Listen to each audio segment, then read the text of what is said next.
Welcome to Soft Hour Library. Tonight's story begins now. Close your eyes and rest. Romeo and Juliet, New York City. Prologue. Two households, both powerful in New York's tech industry. The Montagues and the Capulets, once friends, now bitter enemies. Their feud began 10 years ago over a failed business deal, and it has poisoned everything it touches. Their employees fight in the streets. Their children grow up learning to hate, and the whole city watches as this corporate rivalry threatens to spiral out of control. But from this ancient grudge, two young people will emerge, star-crossed lovers who dare to defy their families. Their story will be one of passion and tragedy, of choices made in haste and consequences that cannot be undone. This is the story of Romeo and Juliet. Act 1. Chapter 1. Saturday night in the meatpacking district. The bass thumps from inside the nightclub, vibrating through the summer air. Outside, under the neon lights, two groups face off on the sidewalk. Samson, one of the Capulet crew, sneers at the Montague guys across from him. "Montague trash," he mutters, just loud enough to be heard. Gregory, standing beside him, shifts nervously. "Bro, chill, not worth it." But Samson is feeling bold tonight. "I'm not backing down from these losers." Abram steps forward from the Montague side. "You got something to say to us?" Samson makes a dismissive gesture. "Not to you, just." "That's what I thought," Abram cuts him off. "You flipping us off." "I'm just standing here, man." "You looking for a fight?" Samson squares his shoulders. "If you're offering." They push each other. Immediately, phones come out. Everyone starts recording. This is New York 2025. Every fight is content. Every confrontation goes viral. Just as fists are about to fly, Benvolio Montague pushes through the crowd. "Guys, stop." His voice is urgent, commanding. "Put your phones away, stop recording, this is stupid." But before peace can take hold, another voice cuts through. Aggressive, angry, looking for blood. "Benvolio, it's Tybalt Capulet, Juliet's cousin, and he's spoiling for a fight. What, you gonna defend these Montague scumbags?" Benvolio holds up his hands, trying to de-escalate. "I'm trying to keep the peace, Tybalt. Just walk away." Tybalt spits the word like poison. "Peace. I hate that word. I hate all Montagues, and I hate you." They fight. More people join in. Fists fly, bodies collide, and phones capture it all. Then sirens. Police cars screech to a halt. Captain Marcus Escalus of the NYPD steps out, and his voice booms over the chaos. "NYPD, break it up now." Everyone freezes. Escalus looks exhausted, furious. This is the third fight he's broken up this month between these families. "3 times now," he says, his voice dangerously quiet. "3 times you people have disturbed the peace in my city. 3 street brawls because of your family's petty corporate rivalry." He points at Tybalt and Benvolio. "You want to throw hands over a business dispute your parents started. Here's the deal. One more incident, one more, and I'm pressing charges. Aggravated assault, disorderly conduct, the works. And your parents, they'll answer to the commissioner." He turns to the crowd. "Go home, show's over." The crowd disperses reluctantly. Benvolio approaches his uncle Alexander and Aunt Sophia, who have just arrived. Alexander looks around frantically. "Where's Romeo? Thank God he wasn't part of this mess." Benvolio sighs. "I saw him this morning around 6 a.m. walking alone in Central Park. When I tried to talk to him, he avoided me."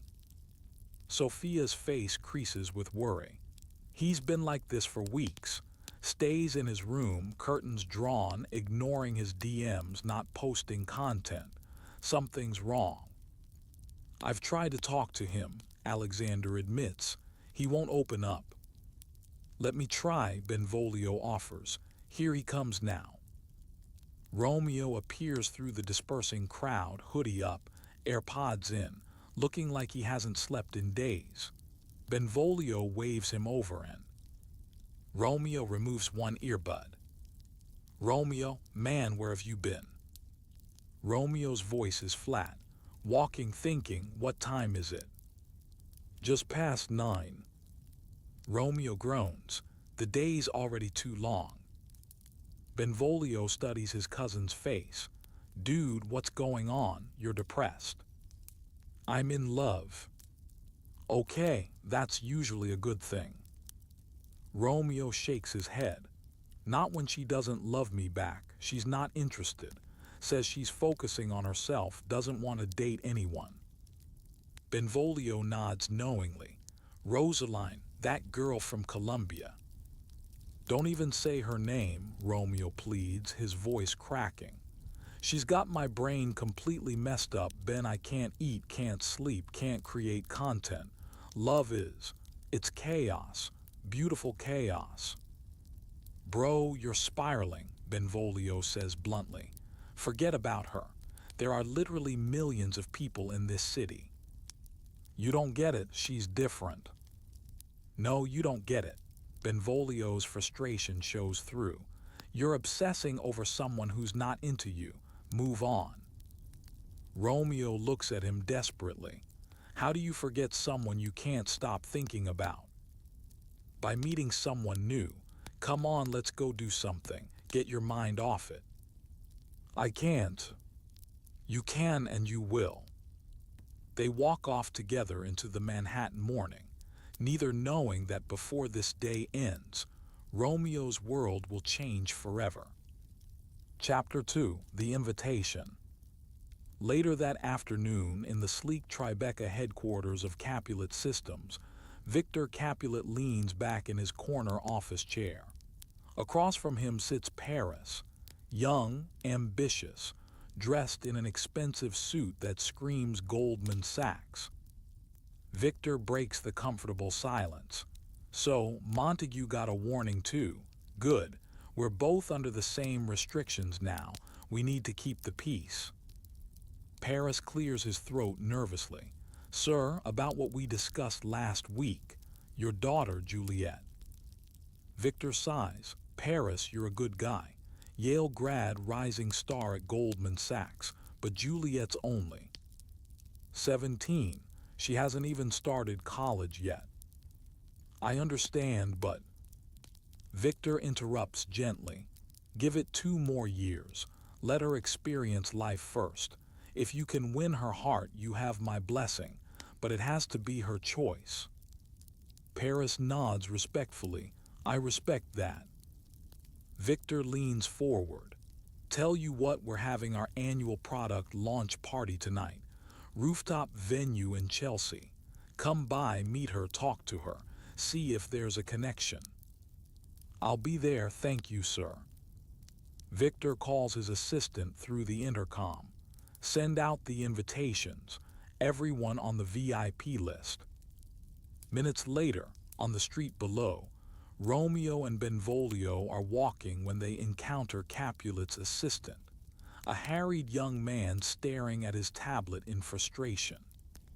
The assistant mutters to himself, Great, the app crashed. Now I have to manually text everyone. Romeo, ever helpful, approaches. Need help. The assistant looks up suspiciously. Can you read? Like, are you literate? Benvolio laughs. Is that a real question? Romeo smiles. Yeah, I can read.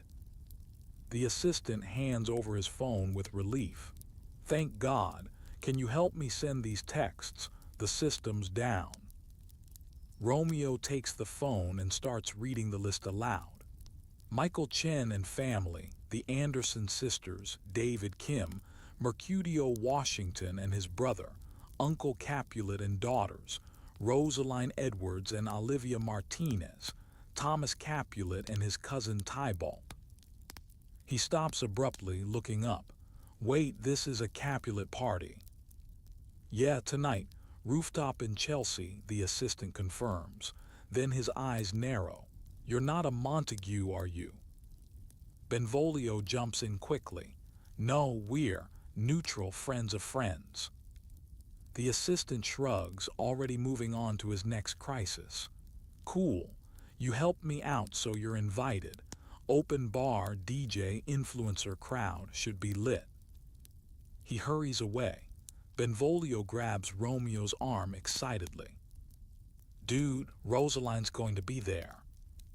Romeo shakes his head. I can't. Crash a Capulet party. Why not?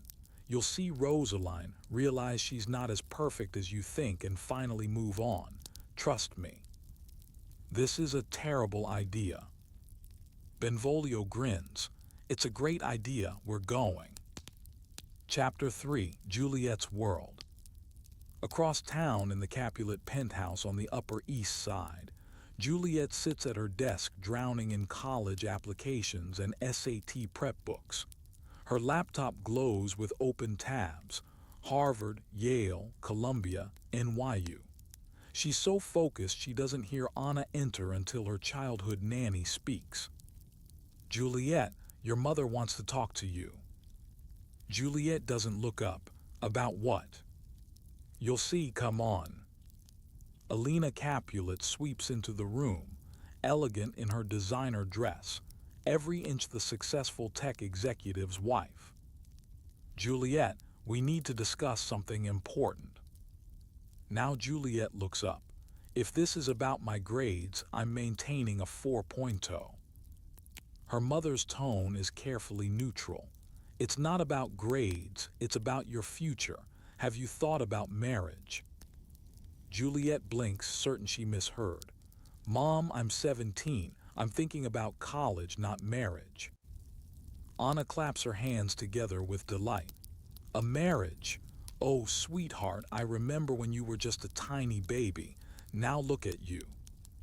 Alina continues calmly. Paris has expressed interest in courting you. Paris, Juliet stands up. The finance guy, he's like 25.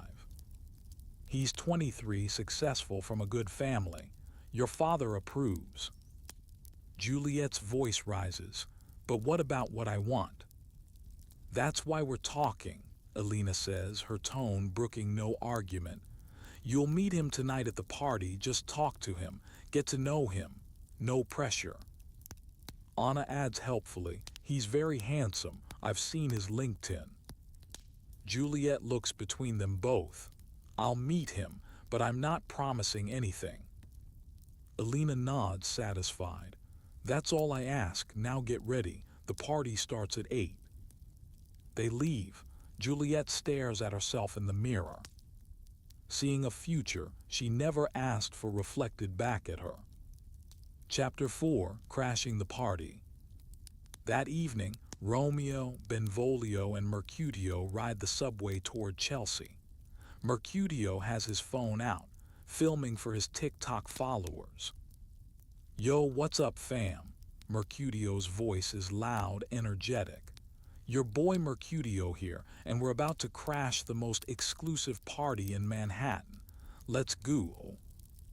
Romeo sits quietly in the corner, anxiety written across his face. Should we really be doing this?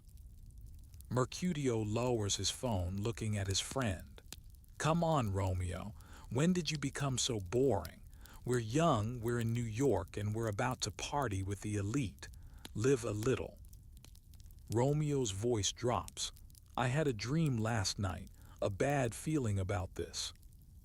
Mercutio laughs. A dream? Bro, dreams are just your brain sorting through random thoughts. You probably dreamed about pizza too. Doesn't mean anything. It felt real. That's because you're anxious about seeing Rosaline, Mercutio explains. Look, here's what's gonna happen. You're gonna see her, realize she's just another person, and you'll be free. Or plot twist, you'll meet someone even better. The train lurches to a stop. Benvolio stands. We're here, Chelsea, let's go. Romeo hesitates. I have this feeling, like something's going to happen tonight that changes everything. Mercutio pulls him up by the arm. That's called living, my friend. Now come on. They exit into the warm Manhattan night. 20 minutes later, they're on a rooftop in Chelsea that looks like something out of a magazine. LED lights pulse in time with the music. A professional DJ works the crowd. The Manhattan skyline glitters like a promise in the background. Influencers pose for selfies against every available backdrop. Victor Capulet works the room like the seasoned host he is. Welcome, welcome. Thank you all for coming to celebrate Capulet Systems' new product launch. Romeo, Benvolio, and Mercutio slip in with a group of arriving guests, blending seamlessly. Romeo scans the crowd for Rosaline, but then he sees someone else. She stands by the railing looking out at the city. She's not performing for cameras or working the room. She's just there, present, real, beautiful in a way that has nothing to do with her dress or her makeup. Romeo can't breathe.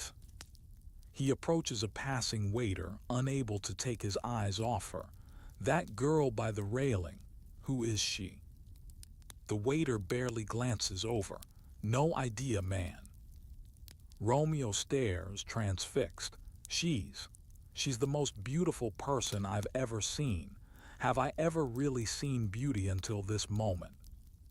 Across the rooftop, Tybalt's eyes narrow. He grabs his uncle's arm. Uncle, we have a problem. There's a Montague here, Romeo. He crashed our party. Victor looks over with mild curiosity. Where?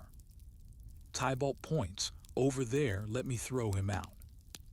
But Victor shakes his head firmly. Leave him alone. What? He's disrespecting us. Victor's voice takes on an edge. I've heard he's a decent kid. Everyone in the city knows him. He's got followers. He's respectful. Let him be. We don't need another incident. Not after this morning. But I said leave it, Tybalt.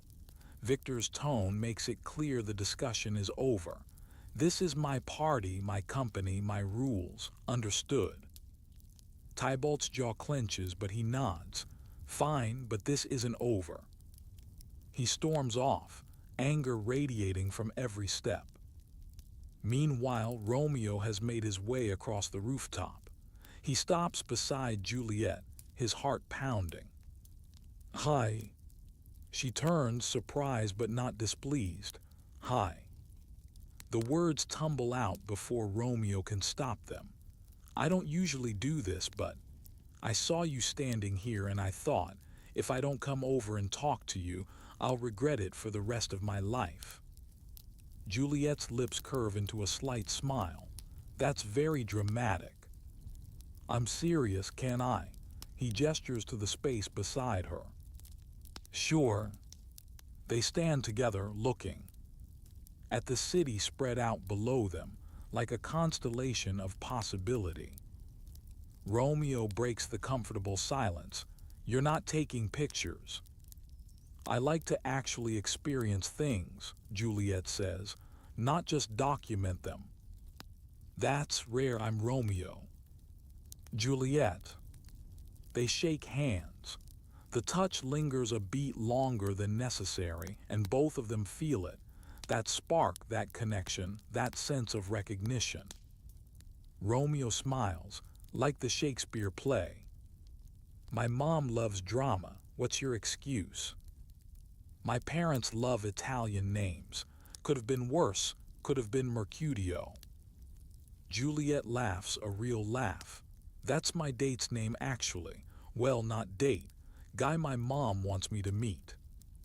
Mercutio Washington. He's my best friend. Small world. So you're not here with anyone? Romeo asks, hope creeping into his voice. I'm here because it's my dad's party, Juliet explains. You, technically, wasn't invited, friend of a friend situation. Her smile turns playful, a crasher dangerous. Is it worth it? Romeo asks quietly. What? The danger. Is it worth it if I got to meet you? Juliet looks at him carefully, seeing past the smooth line to something genuine underneath. You don't even know me. Then let me. What do you like? What makes you happy?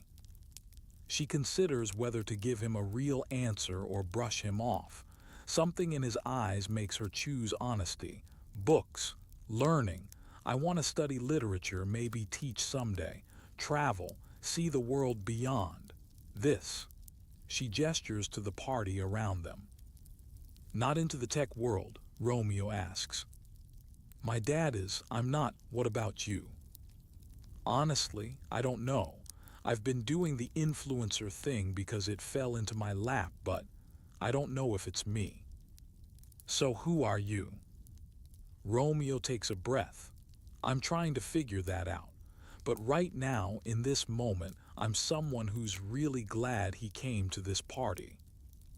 They look at each other, and the connection between them is undeniable. Electric, terrifying. Then Anna's voice shatters the moment. Juliet, your mother's looking for you. Juliet's face falls. I have to go. Wait, can I get your number? Find me on Instagram, she says with a small smile. I'm sure you're good at that. She walks away. Romeo watches her go, unable to move. He turns to Anna, who's waiting patiently. Who is she? I mean her last name. Anna looks at him kindly. That's Juliet Capulet, Victor Capulet's daughter. The words hit Romeo like a physical blow. She's a Capulet. And you are.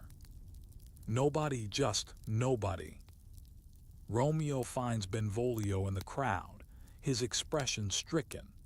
Benvolio takes one look at his cousin's face and knows something has happened. We need to leave. Tybalt knows we're here. Romeo's voice is hollow. She's a Capulet. Who? The girl, the one I was talking to. She's Victor Capulet's daughter. Benvolio grabs his arm urgently. Oh no, Romeo, no, forget her, we're leaving. They slip out of the party and into the Manhattan night. Behind them, Juliet finds Anna in the crowd, her heart racing. That guy I was talking to, what's his name? Anna hesitates, seeing the look in her charge's eyes. Romeo Montague. Juliet's world tilts on its axis. Montague.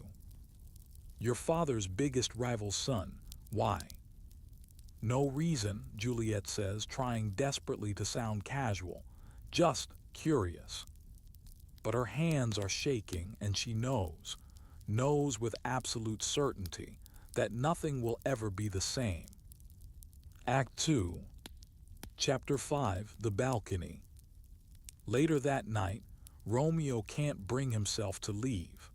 While Benvolio and Mercutio head to a diner, he lingers in the shadows outside the Capulet building, looking up at the tower of glass and steel reaching into the dark sky.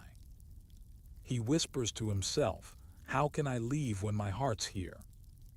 High above, Juliet steps onto her balcony with her phone. The city stretches out below her, but she only sees one thing, the memory of Brown. Eyes and a genuine smile. She starts typing a text message, deletes it, types again. The words won't come. Finally, she opens her voice memo app and starts talking, needing to process these impossible feelings. This is crazy, she says to the empty air. He's a Montague, this can't happen.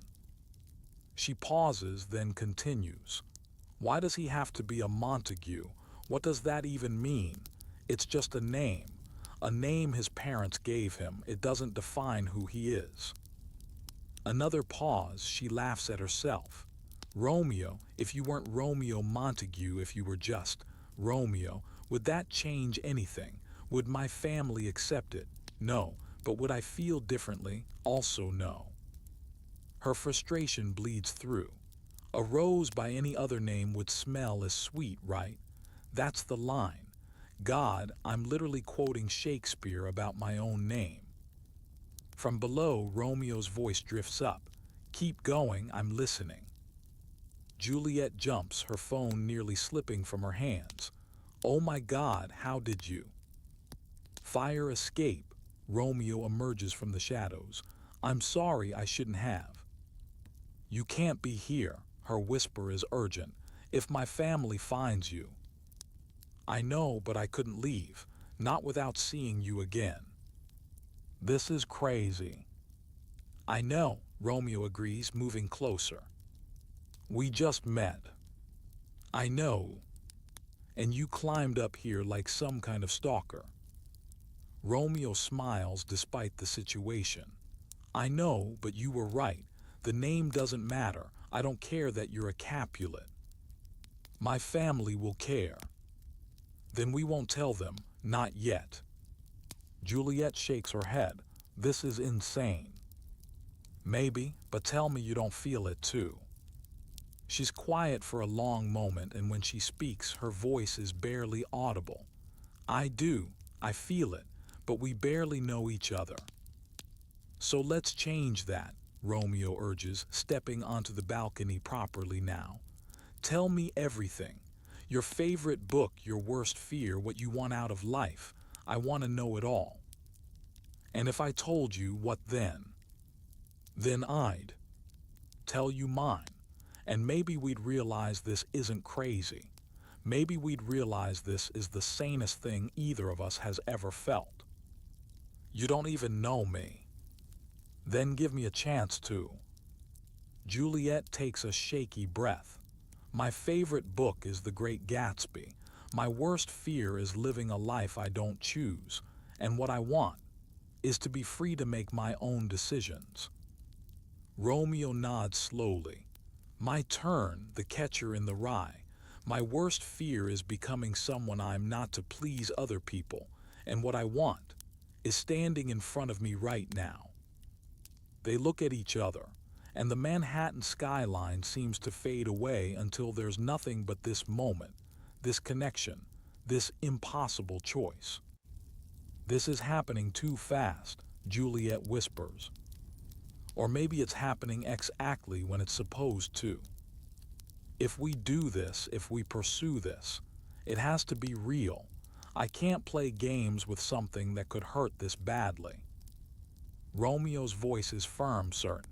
It's real. At least for me it is. For me too. So what do we do? We're careful, we're smart. We figure this out together. Romeo smiles. Together, I like that. Meet me tomorrow. There's a coffee shop on Bleecker Street, the Gray Dog, noon. I'll be there. You should go before someone sees you. One more minute, Romeo pleads. One more minute then.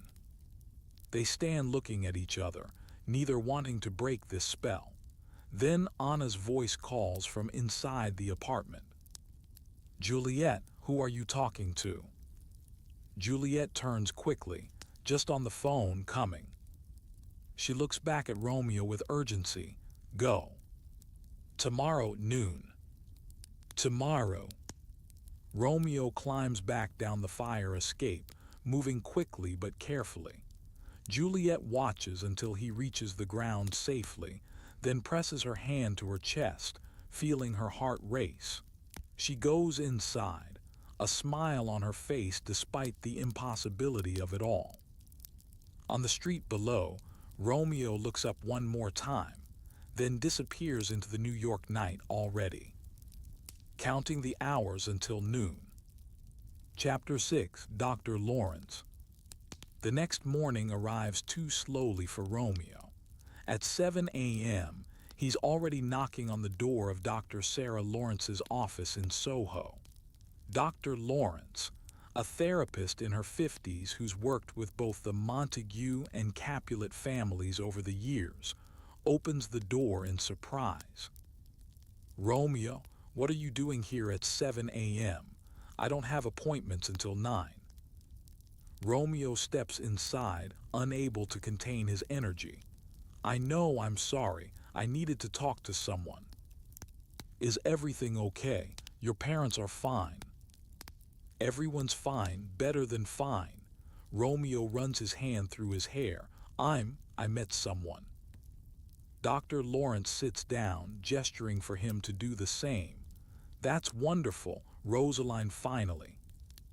Not Rosaline, Romeo interrupts. Someone else, someone I met last night. Last night, Dr. Lawrence's eyebrows rise. Romeo, you were just telling me about Rosaline last week. I know how it sounds, but this is different.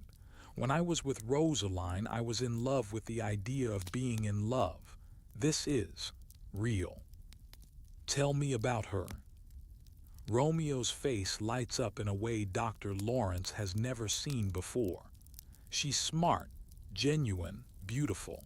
We talked for maybe 20 minutes and it felt like I've known her forever. That's called chemistry, Dr. Lawrence says carefully. It's a good start, but there's a problem. Romeo's expression clouds. She's Juliet Capulet. Dr. Lawrence pauses mid-reach for her coffee. Victor Capulet's daughter. Yes. She sets down her cup slowly. Romeo, you understand the complications here. I do. That's why I'm here. I need help. I'm meeting her at noon and I want to do this right. But I also know our families will never accept it. So what are you asking me?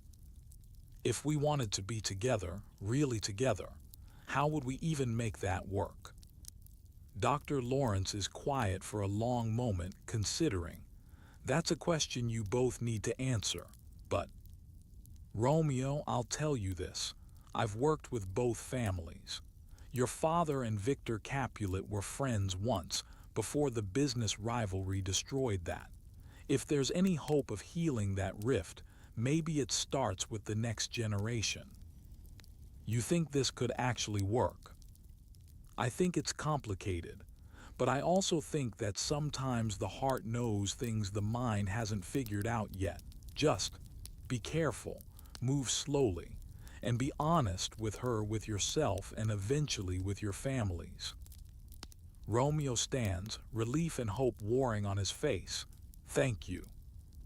And Romeo, Dr. Lawrence calls as he reaches the door. If you need me, I'm here for both of you.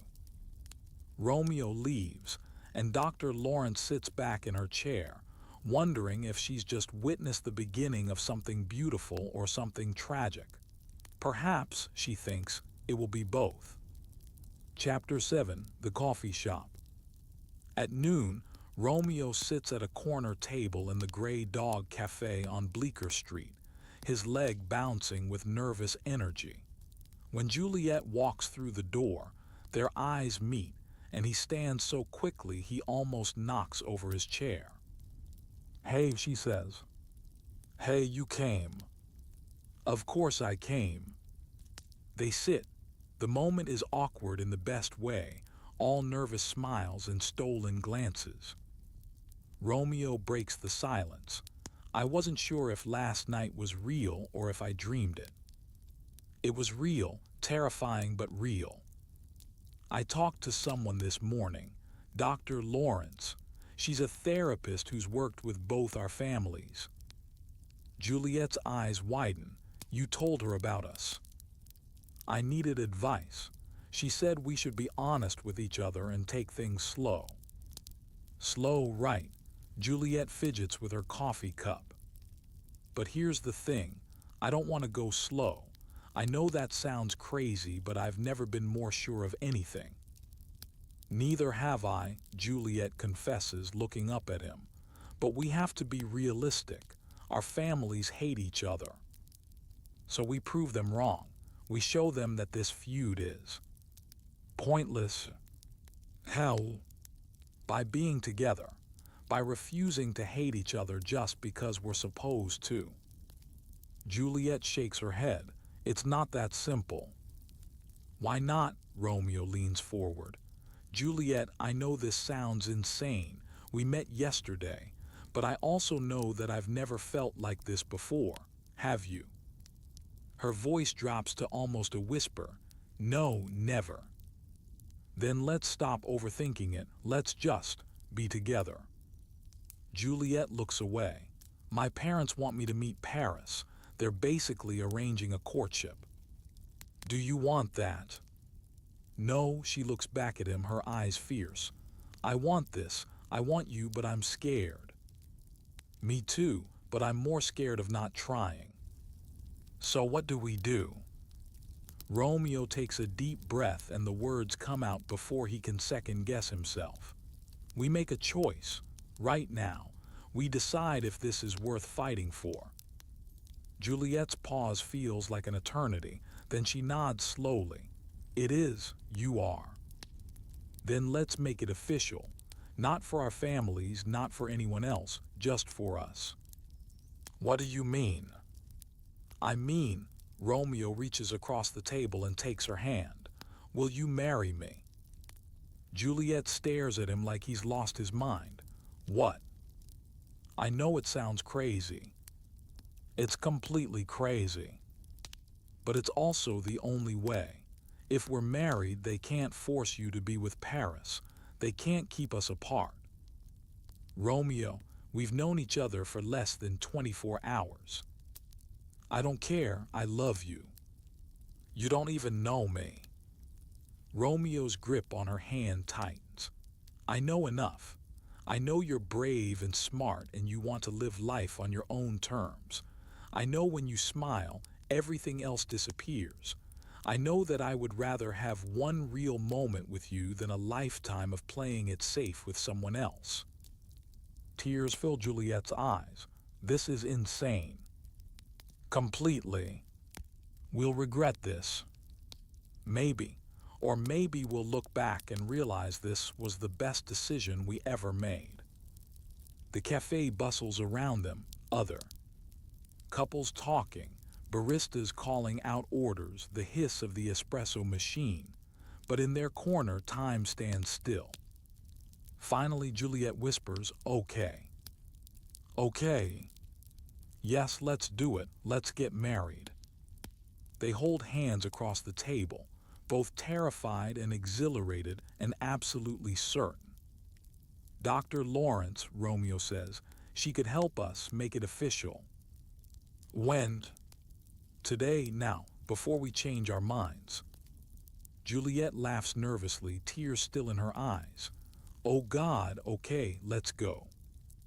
They leave together, hand in hand, walking toward their future with no idea how short that future will be.